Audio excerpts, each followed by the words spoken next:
अधिक मास व पुरुषोत्तम मास महात्म्य के 10वें अध्याय की कथा। नमस्कार भाइयों बहनों, जय मां गायत्री। आप सभी का मेरे YouTube चैनल शुभकर माही अष्टो में स्वागत है। आज मैं आप सभी को अपने इस वीडियो में पुरुषोत्तम मास महात्म्य के 10वें अध्याय की कथा सुनाने जा रही हूँ। आप सभी से विनम्र निवेदन है, अगर आप मेरे चैनल पर पहली बार आए हैं तो प्लीज़ हमारे चैनल को सब्सक्राइब, वीडियो को लाइक और वीडियो को ज़्यादा से ज़्यादा शेयर अवश्य करें, ताकि आपके साथ साथ आपके अपने भी इस कथा का लाभ ले सकें और भगवान लक्ष्मी नारायण की कृपा आप पर और आपके घर परिवार पर हमेशा बनी रहे। नारद जी बोले कि हे तपोनिधे, परम क्रोधी दुर्वासा मुनि ने विचार करके उस कन्या को क्या उपदेश दिया, सो आप हम सबको बताइए। सूत जी बोले, हे द्विजो, नारद का वचन सुनकर समस्त प्राणियों का हित कर दुर्वासा ऋषि के वचन सुनकर बद्री नारायण बोले। श्री नारायण बोले कि हे नारद, मेधावी ऋषि की कन्या के दुख को दूर करने के लिए दुर्वासा ऋषि ने जो कहा वह इस प्रकार है। दुर्वासा ऋषि कहते हैं कि हे सुंदरी, गुप्त से भी गुप्त उपाय मैं तुमसे कहता हूँ। यह विषय किसी से भी कहने योग्य नहीं है, तथापि तेरे लिए तो मैंने यह विचार ही कर लिया है। मैं विस्तार पूर्वक ना कहकर तुमसे संक्षेप में कहता हूँ। हे शुभगे, इस मास में तीसरा मास जो आवेगा वह पुरुषोत्तम मास है। इस मास में तीर्थ में स्नान करके मनुष्य भ्रूण हत्या से छूट जाता है। हे सुंदरी, कार्तिक आदि 12 मासों में इस पुरुषोत्तम मास के बराबर कोई मास नहीं है। जितने मास तथा पक्ष और पर्व वे सब पुरुषोत्तम मास की 16वीं कला के बराबर भी नहीं है। वेदोक्त साधन और जो परम पद प्राप्ति के साधन हैं वे भी इस मास की 16वीं कला के बराबर नहीं है। 12,000 वर्ष गंगा स्नान करने से जो फल प्राप्त होता है और सिंहस्थ गुरु में गोदावरी पर एक बार स्नान करने से जो फल मिलता है, हे सुंदरी, वही फल पुरुषोत्तम मास में किसी भी तीर्थ में एक बार स्नान करने से मात्र प्राप्त हो जाता है। यह पुरुषोत्तम मास भगवान श्री कृष्ण का अत्यंत प्यारा मास है और नाम से ही यह भगवान का स्मारक है। इस मास में पुरुषोत्तम भगवान की सेवा पूजा करने से समस्त कामनाओं की सिद्धि होती है। अतः इस पुरुषोत्तम मास का तू शीघ्र ही व्रत कर। पुरुषोत्तम भगवान की तरह प्रसन्नता पूर्वक मैंने भी इस मास में सेवा की है। एक समय क्रोध में मैंने अम्बरीश राजा को भस्म करने के लिए अर्थकृत्या भेजी थी। हे बालिके, तब हरि ने जलता हुआ सुदर्शन चक्र मुझको ही भस्म करने के लिए उसी समय मेरे पास भेजा।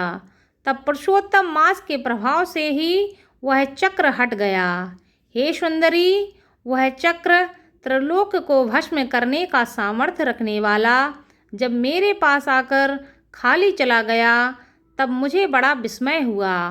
इसलिए हे बालिके, तुम पुरुषोत्तम मास का व्रत करो। इस प्रकार मुनि ने कन्या को यह सब कहकर बताया। श्री कृष्ण जी कहते हैं कि हे राजन, दुर्वासा का वचन सुनकर भावों की प्रबलता के कारण असूया से प्रेरित वह कन्या मूर्खतावश दुर्वासा से बोली।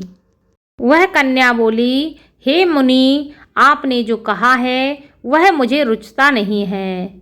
माघ आदि मास कैसे कुछ भी फल देने वाला नहीं है। कार्तिक मास कम है, ऐसा आप कैसे कहते हैं, सो कहिए। वैशाख मास सेवित हुआ क्या इच्छित कर्मों को नहीं देता है। सदाशिव आदि से लेकर सब देवता सेवा करने पर क्या फल नहीं देते हैं। अथवा पृथ्वी पर प्रत्यक्ष देव सूर्य और जगत की माता देवी क्या सब कामनाओं को देने वाली नहीं है।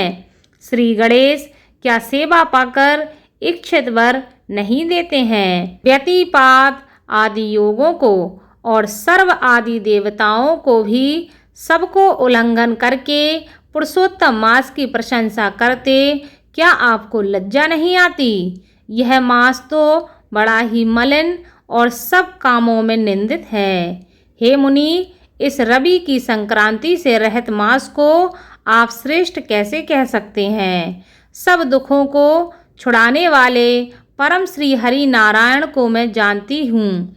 हे देव, दिन रात श्री हरि का चिंतन करती मैं जानकी पति राम और पार्वती पति शंकर के सिवाय और किसी को नहीं देखती हूँ।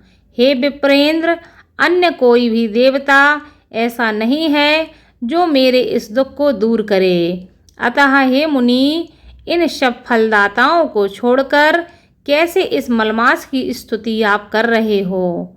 इस प्रकार ब्राह्मण कन्या का कहा हुआ सुनकर दुर्वासा मुनि शरीर से एकदम ज्वालामय हो गए और नेत्र क्रोध से लाल हो गए। इस प्रकार क्रोध आने पर भी कृपा करके मित्र की कन्या को श्राप नहीं दिया और सोचने लगे कि यह तो मूर्खा है, हित और अहित को नहीं जानती, अभी बुद्धि इसकी पूर्ण नहीं है। पुरुषोत्तम मास के महात्म का विद्वानों को पता नहीं है, तो यह तो थोड़ी बुद्धि वाली लड़की है। थोड़ी बुद्धि वाले पुरुष और विशेष करके कुमारियों को तो यह कहाँ से ही वो पता हो सकता है। यह कुमारी कन्या माता पिता से रहित दुखाग्नि से जली हुई, अतः अति उग्र मेरे श्राप को कैसे सहन कर सकती है? इस प्रकार सोचकर कृपा से मन में उठे क्रोध को शांत किया और शांत होकर दुर्वासा मुनि उस अति बिहल कन्या से बोले। दुर्वासा मुनि कहते हैं, हे मित्र की पुत्री, तेरे ऊपर मेरा कुछ भी क्रोध नहीं है। हे पुत्री, जो तेरे मन में आवे तू वैसा ही कर। हे बालके, और जो भी कुछ भविष्य में कहता हूँ उसे तू सुन। पुरुषोत्तम मास का जो तूने अनादर किया है उसका फल तुझे अवश्य मिलेगा, इस जन्म में मिले अथवा दूसरे जन्म में मिले। अब मैं नर नारायण के आश्रम में जाऊंगा। तेरा पिता मेरा मित्र था, इसलिए मैंने तुम्हें श्राप नहीं दिया। तू बाल भाव के कारण अपने शुभाशुभ तथा अपने हित को नहीं जानती है, इसलिए मैं कुछ नहीं कर सकता। शुभाशुभ भविष्य की कोई टाल नहीं सकता।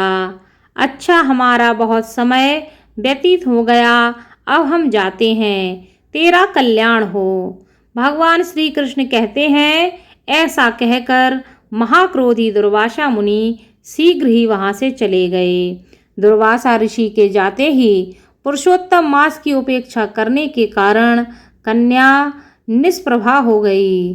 तदंतर बहुत देर तक कन्या ने सोच विचार करके यह निश्चय किया कि देवताओं के भी देवता तत्काल फल देने वाले पार्वती पति शिव की तप द्वारा आराधना करूंगी।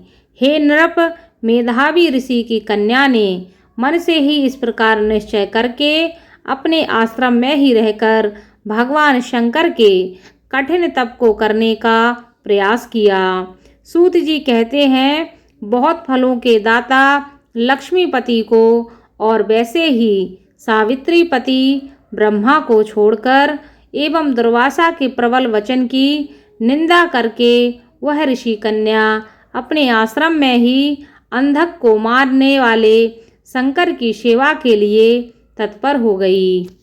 श्री ब्रह्म नारदीय पुरुषोत्तम मास महात्मये 10वां अध्याय संपूर्णम। आगे की कथा आपको अगले अध्याय में सुनने को मिलेगी। धन्यवाद।